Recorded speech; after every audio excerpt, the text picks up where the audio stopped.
Good morning প্রিয় শিক্ষার্থীবৃন্দ। Martin Luther college কর্তৃক আয়োজিত অনলাইন ক্লাসে তোমাদের স্বাগতম। আমি হরিদাস বাসার রসায়ন প্রভাষক। সুপ্রিয় শিক্ষার্থী বন্ধুরা, কেমন আছো তোমরা? নিশ্চয়ই সবাই সুস্থ আছো, সবাই ভালো আছো। সবাই তোমরা স্বাস্থ্যবিধি মেনে যার যার স্বাভাবিক কর্ম তোমরা করছো। তোমরা যেহেতু শিক্ষার্থী, তোমাদের প্রধান কর্মই হচ্ছে পড়াশোনা করা। আর এই পড়াশোনা করার জন্য তোমাদের সবচেয়ে সুবিধাজনক স্থান হচ্ছে তোমাদের রিডিং রুম। আর রিডিং রুমে তোমরা অবশ্যই পড়াশোনা করছো। তোমরা প্রযুক্তির সাথে তাল মিলিয়ে এখন বড় হচ্ছে। তোমাদের আসলে খুবই সৌভাগ্য যে তোমরা আজকে ডিজিটাল যুগে অবস্থান করছো। যে তোমরা এই ডিজিটাল যুগকে তোমরা তোমাদের জীবনের প্রয়োজনে, তোমাদের ব্যক্তিগত জীবনে তোমরা যদি কাজে লাগাতে পারো, তাহলে তোমরা দেখবে যে এক সময় তোমরা সাফল্যের স্বর্ণ শিখরে পৌঁছাতে পারবে। তো আমাদের কাজ হচ্ছে এই গুরুত্বপূর্ণ সময়টা, এইচএসসি সময়টাকে আমরা সবচেয়ে বেশি গুরুত্ব দিয়ে আমাদের যে মূল্যবান সময়টি, এই সময়টি আমরা কাজে লাগাবো। আমরা জানি যে আমাদের এসএসসির পর এইচএসসি পরীক্ষার আগে পর্যন্ত খুবই সীমিত সময় থাকে। তোমরা দেখবে যে তোমাদের পরীক্ষা পর্যন্ত হয়তো তোমরা সর্বমোট 1.5 বছর সময় পাবে। তার মধ্যে আসলে করোনাকালীন অবস্থায় তোমাদের অনেক সময় চলে যাচ্ছে। তো সময় কারোর জন্য বসে থাকে না, যথাসময়ে তোমাদের পরীক্ষা হয়ে যাবে। তোমরা ভর্তি পরীক্ষার জন্য ভর্তি যুদ্ধে অংশগ্রহণ করবে এক সময়। তো আমরা আশা করি যে তোমাদের এই সুন্দর সময়টি তোমরা সুন্দরভাবে অতিবাহিত করবে। তোমরা এই ডিজিটাল যুগে অনেকেই তোমরা গেম ফোবিয়াতে ভুগছো। আসলে এটি থেকে বেরিয়ে আসতে হবে। আমরা অনেক গার্জিয়ানের কাছে কল করে জানতে পেরেছি যে তারা বলছে যে আমাদের ছেলেমেয়েরা গেমে আসক্ত হয়ে যাচ্ছে, রাতভর গেম খেলে দিনে ঘুমায়। স্যার, এটার প্রতিকার কি? তো আসলে এটা তোমাদেরই বুঝতে হবে। নিজের ভালো আমরা নিজেই বোঝার চেষ্টা করব। আমাদের জীবনে যদি প্রতিষ্ঠিত হতে হয়, ভালো কিছু করতে হয়, তাহলে আমার লাইফ আমি গড়ব। আমাকে ঠিক করতে হবে আমি কোথায় যাব। যদি আমি ঠিক করতে পারি যে আমি ভালো অবস্থানে যেতে চাই, তাহলে আমাকেই সিলেক্ট করতে হবে যে আমি আমার প্রতিদিনের রুটিনগুলো কিভাবে সাজাবো। তো অনেক কথাই বলে ফেললাম শিক্ষার্থী বন্ধুরা। আমরা এখন পড়ালেখায় মনোনিবেশ করবো। তো গত ক্লাসে তোমাদেরকে কি আলোচনা করেছিলাম তোমাদের নিশ্চয়ই সবার পড়া হয়ে গেছে। আমরা দ্রাব্যতা নিয়ে আলোচনা করেছিলাম, দ্রাব্যতার কিছু ম্যাথ করেছিলাম, বাট বাসায় কিছু ম্যাথ আমি করতে বলেছিলাম। তোমরা নিশ্চয়ই সবাই বাসায় ম্যাথগুলো করেছো। আমি প্রত্যাশা করি যে সবাই ম্যাথগুলো করেছো। আজকে আমরা আয়নিক গুণফল, দ্রাব্যতার গুণফল নিয়ে আমরা ডিটেলস আলোচনা করব এবং একটা লবণ কিভাবে অবক্ষেপ সৃষ্টি হয় সেই বিষয়গুলো জানার চেষ্টা করব। তোমরা আশা করি যে শুরু থেকে শেষ পর্যন্ত আমার সাথেই থাকবে এবং তোমরা সবাই ক্লাসে মন্তব্য করবে যে তোমাদের কি সমস্যাগুলো হয়। আসলে শুধু প্রেজেন্টই দিবে না, তোমাদের যদি ক্লাসটি ভালো লাগে তাহলে তোমরা সেটি বলবে। আর যদি কোনো সমস্যা থাকে তাহলে আমার সাথে যোগাযোগ করে যদি কোনো সমস্যা থাকে সেটি সলভ করে নেওয়ার চেষ্টা করবে। তোমাদের সাথে আমরা সব সময় আছি। শিক্ষার্থী বন্ধুরা, আমরা এখন আয়নিক গুণফল এবং দ্রাব্যতার গুণফল নিয়ে আলোচনা করব।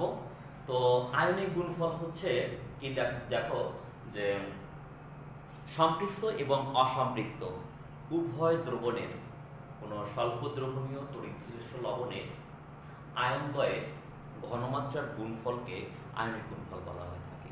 আমরা একটি বৃক্ষে দেখতে পাচ্ছি, এখানে সিলভার ক্লোরাইড একটি স্বল্প দ্রবণীয় তড়িৎ বিশ্লেষ্য লবণ।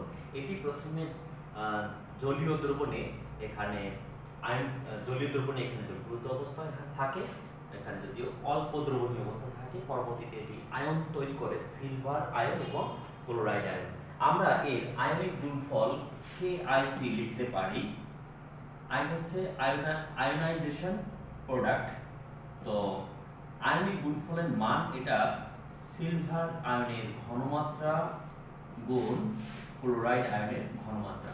তাহলে আমরা সংজ্ঞায় পড়েছি যে সম্পৃক্ত এবং অসম্পৃক্ত যে কোনো দ্রবণের জন্য, কোনো স্বল্প দ্রবণীয় তড়িৎ বিশ্লেষ্য লবণের আয়নদ্বয়ের ঘনমাত্রার গুণফলকে আয়নিক গুণফল বলা হয়।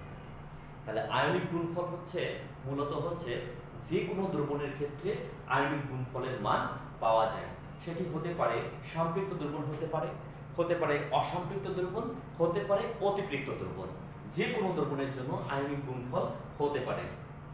আমরা এরপরে দেখব যে দ্রাব্যতার গুণফল আসলে কি। দ্রাব্যতার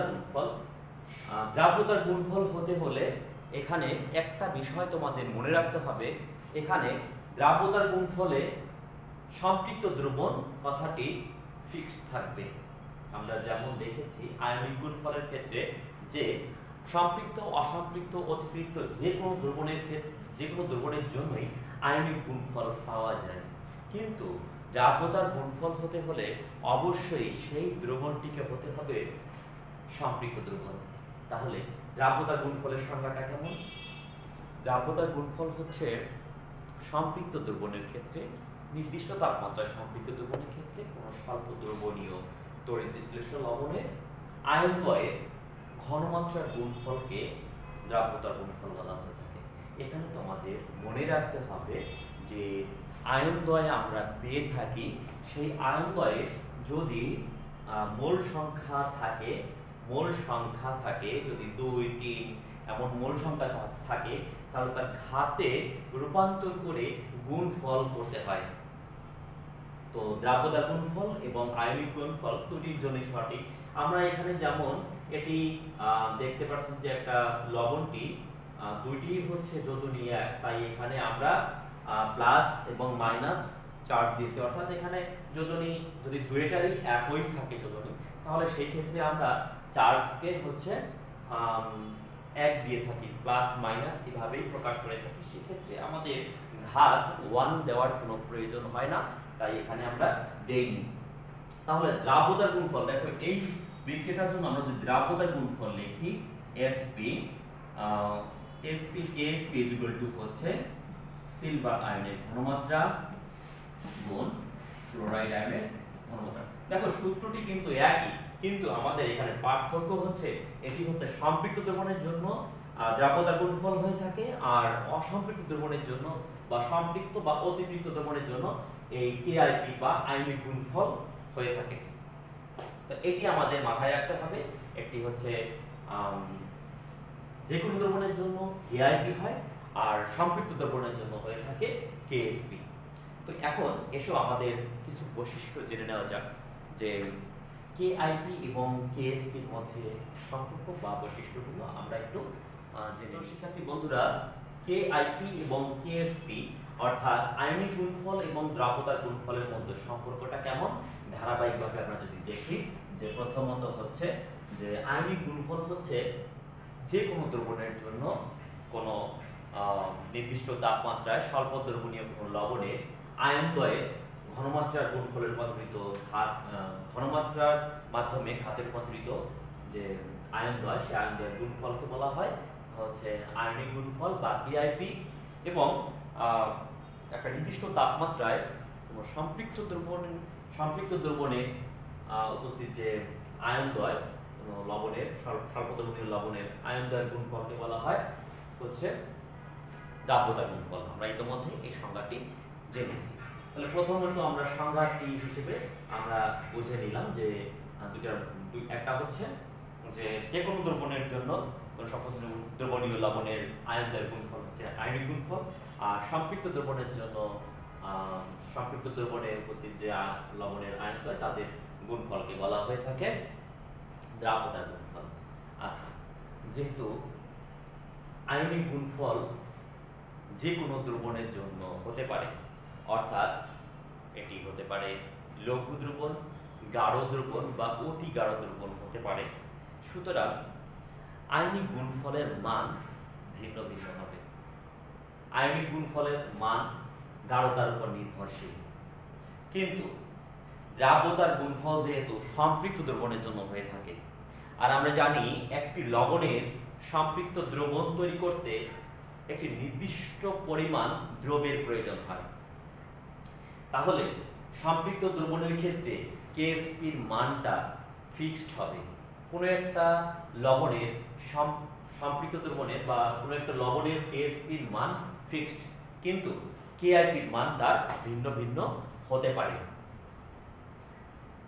তো যেহেতু কেআইপির মান সম্পৃক্ত হতে পারে, অসম্পৃক্ত হতে পারে এবং অতিপৃক্ত হতে পারে।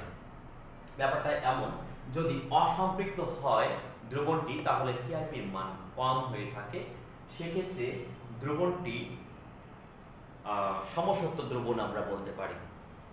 সমসত্ব দ্রবণ তোমরা নিশ্চয়ই সবাই ছোটকাল থেকেই শিখেছ, যে দ্রবের অণুগুলো সম্পূর্ণভাবে দ্রবীভূত হয়ে থাকে, অর্থাৎ দ্রবের কণাগুলোকে আমরা সেপারেশন করতে পারি না। কণাগুলোকে আমরা খালি চোখে তো দেখতে পাই না, অনুবীক্ষণ যন্ত্রের সাহায্যে আমরা দ্রবের কণাগুলোকে দেখতে পাই না, সেটা হচ্ছে সমসত্ব দ্রবণ।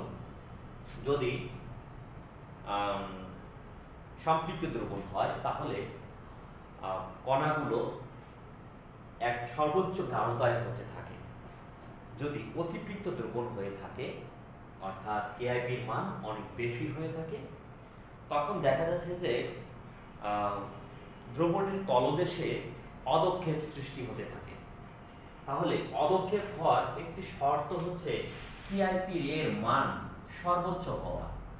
আমরা দেখি যদি কেএসপি এবং কেআইপি সমান হয়, কেআইপি আর যদি কেএসপি সমান হয়, কখন কেআইপি এবং কেএসপি সমান হওয়া সম্ভব বলতো? সম্পৃক্ত দ্রবণের ক্ষেত্রে আমরা ইতিমধ্যে দেখেছি যে কেএসপি হচ্ছে সম্পৃক্ত দ্রবণের ক্ষেত্রে কেএসপি পাওয়া যায়। তাহলে এই কেআইপি হতে পারে সম্পৃক্ত, অসম্পৃক্ত, অতিপৃক্ত, তিনটি হতে পারে। তাহলে এর সম্পৃক্ত অবস্থায় কেআইপি এবং কেএসপির মান সমান হয়, তো সেই ক্ষেত্রে কিন্তু অদক্ষেপ পাওয়া যাবে না। যদি আমরা দেখি যে কেআইপির মান কেএসপির মান থেকে বেশি, অর্থাৎ অনেক বেশি গাঢ় হয়ে থাকে দ্রবণ, যদি তখন হচ্ছে দ্রবণের তলদেশে অদক্ষেপ সৃষ্টি হয়। অর্থাৎ অদক্ষেপ হওয়ার একটি শর্ত, অদক্ষেপ হওয়ার আমরা লিখতে পারি, অদক্ষেপ হওয়ার শর্ত হচ্ছে অদক্ষেপ পড়ার শর্ত। অদক্ষেপ পড়ার একটা মেইন শর্ত হচ্ছে কেআইপির মান কেএসপির মান থেকে বড় হতে হবে, তাহলেই অদক্ষেপ পড়বে। শিক্ষার্থী বন্ধুরা, আমরা এখন দ্রাব্যতা এবং দ্রাব্যতার গুণফলের কিছু সম্পর্ক দেখব। কয়েকটি লবণের ক্ষেত্রে, কয়েক ধরনের লবণের ক্ষেত্রে আমরা দ্রাব্যতা এবং দ্রাব্যতা গুণফলের সম্পর্কগুলো দেখার চেষ্টা করব। সবাই আমরা খাতা কলমে তুলে নিব। দেখো, কিছু কিছু লবণ আমরা লিখে নিই সবাই। দ্রাব্যতাকে আমরা এস এর মাধ্যমে প্রকাশ করি, এবং দ্রাব্যতার গুণফল, দ্রাব্যতার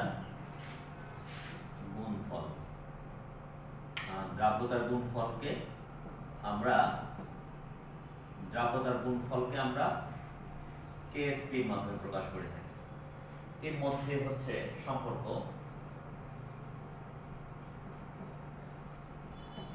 তো দেখো, এবি প্রকৃতির লবণের ক্ষেত্রে, এবি প্রকৃতির লবণের, এবি প্রকৃতির লবণ কোনগুলো আমরা একটু জেনে নিই।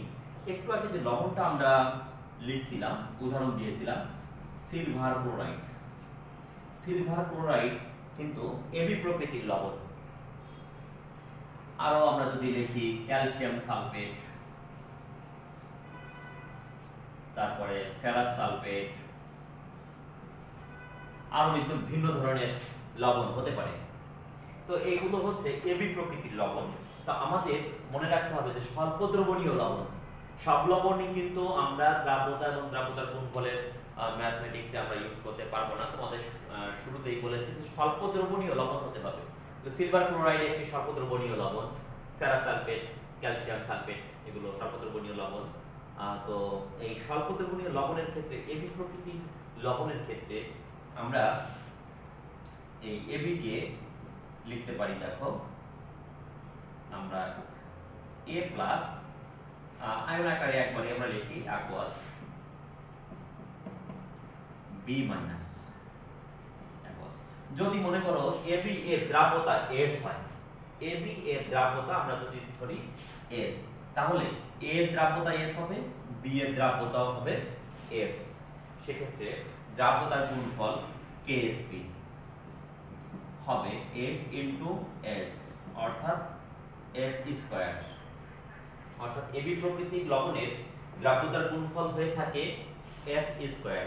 যদি আমাদের এখানে KSB এর মান দেওয়া থাকে তাহলে আমরা এই লবণের দ্রাব্যতা কত সেটা বের করতে পারবো।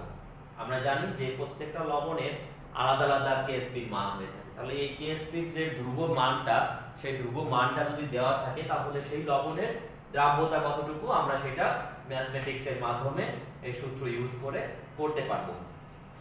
তাহলে এটা হচ্ছে এবি প্রকৃতির লবণ। আমরা আরেকটি লবণ দেখব,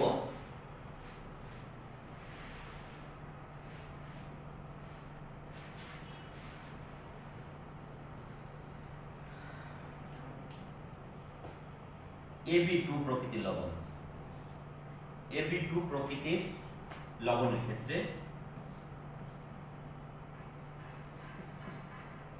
A2 প্লাস 2B মাইনাস।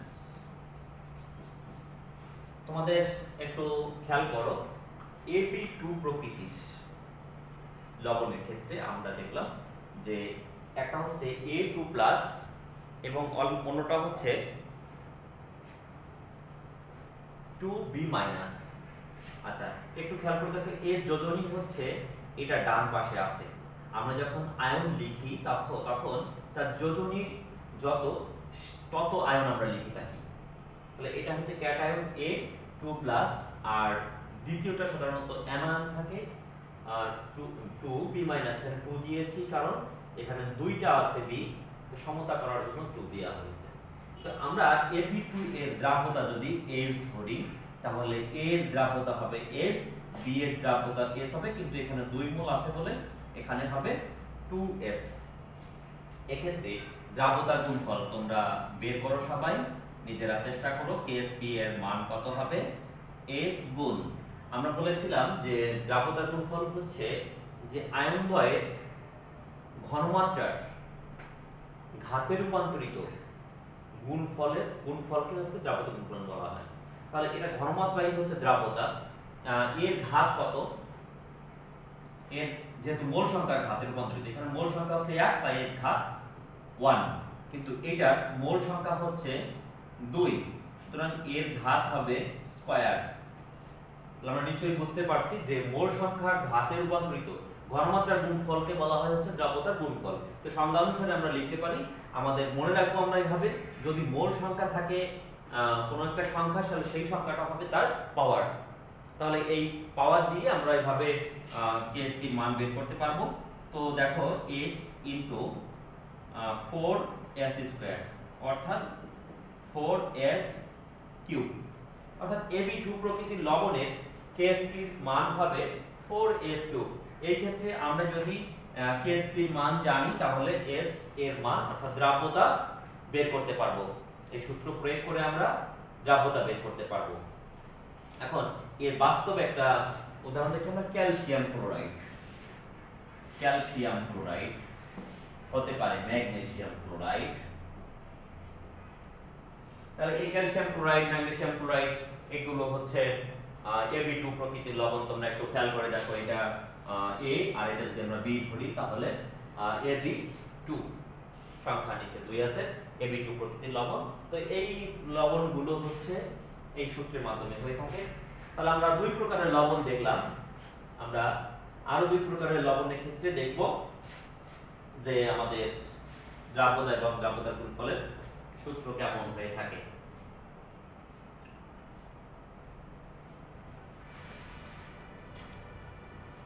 আমরা AB3 প্রকারের একটা লবণ দেখি, AB3 প্রকারের। তাহলে AB3 প্রকারের লবণ যদি নিই তাহলে A এখানে হয় 3 প্লাস aqueous প্লাস হচ্ছে 3B মাইনাস aqueous। তো এই ক্ষেত্রে দ্রাব্যতা যদি S হয় এটা হবে S, এটা হবে 3S। আমরা নিশ্চয়ই বুঝতে পারছি তখনে KSB মান কত হবে বের করো, S গুণ এখানে 3S তার হচ্ছে হোল কিউব হবে, কারণ এখানে 3 আছে মোল সংখ্যা, সুতরাং তার ঘাত হবে 3। তো এই ক্ষেত্রে হচ্ছে S ইনটু 27S কিউব অর্থাৎ 27S টু দ্য পাওয়ার 4। এটা হচ্ছে Ab3 প্রকৃতির লবণ। তাহলে Ab3 প্রকৃতির লবণ কোনগুলো? অ্যালুমিনিয়াম ক্লোরাইড Ab3 প্রকৃতির লবণ। অ্যালুমিনিয়াম ক্লোরাইড আছে, অ্যালুমিনিয়াম ব্রোমাইড হতে পারে বা বোরন ট্রাইক্লোরাইড হতে পারে, আবার অ্যালুমিনিয়াম হাইড্রোক্সাইড সেটাও হতে পারে। তো এই হচ্ছে Ab3 প্রকৃতির লবণ। এরপরে আমরা দেখব আরেক ধরনের লবণ হয়ে থাকে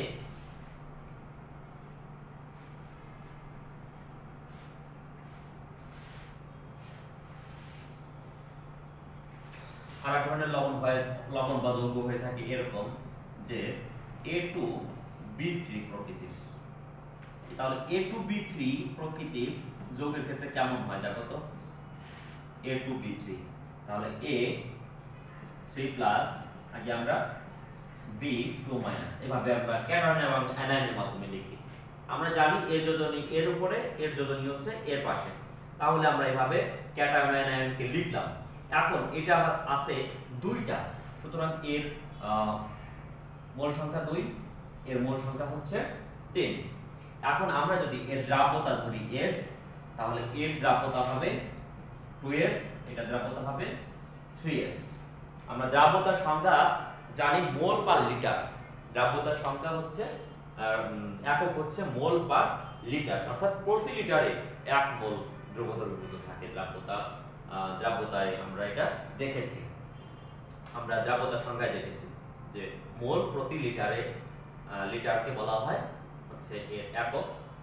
তো এখানে KSP হচ্ছে 2S তার হোল স্কয়ার ইনটু 3S তার হোল কিউব, অর্থাৎ 2 to the power 4S square into 27S cube 108 S to the power 5। তোমরা গুণ করে দেখো 4কে 27 দিয়ে, তাহলে হচ্ছে 108 S to the power 5, S square এবং কিউব গুণ করলে হয় S টু দ্য পাওয়ার 5। তাহলে A2B3 প্রকৃতির লবণের ক্ষেত্রে দেখা যাচ্ছে যে এরকম সূত্র হয়ে থাকে। তো A2B3 প্রকৃতির লবণটা আসলে কেমন আমরা একটু দেখার চেষ্টা করি। অ্যালুমিনিয়াম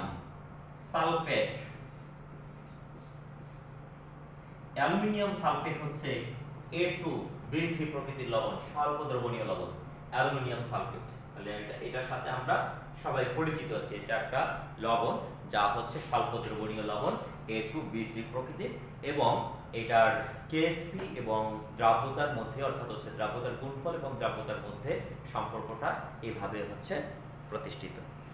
প্রিয় শিক্ষার্থী বন্ধুরা, তোমরা সবাই সুস্থ থেকো, ভালো থেকো, তোমাদের সবার জন্য শুভকামনা রইল। আর আমরা পরবর্তী ক্লাসে আবার তোমাদের সাথে একত্রিত হব। ধন্যবাদ।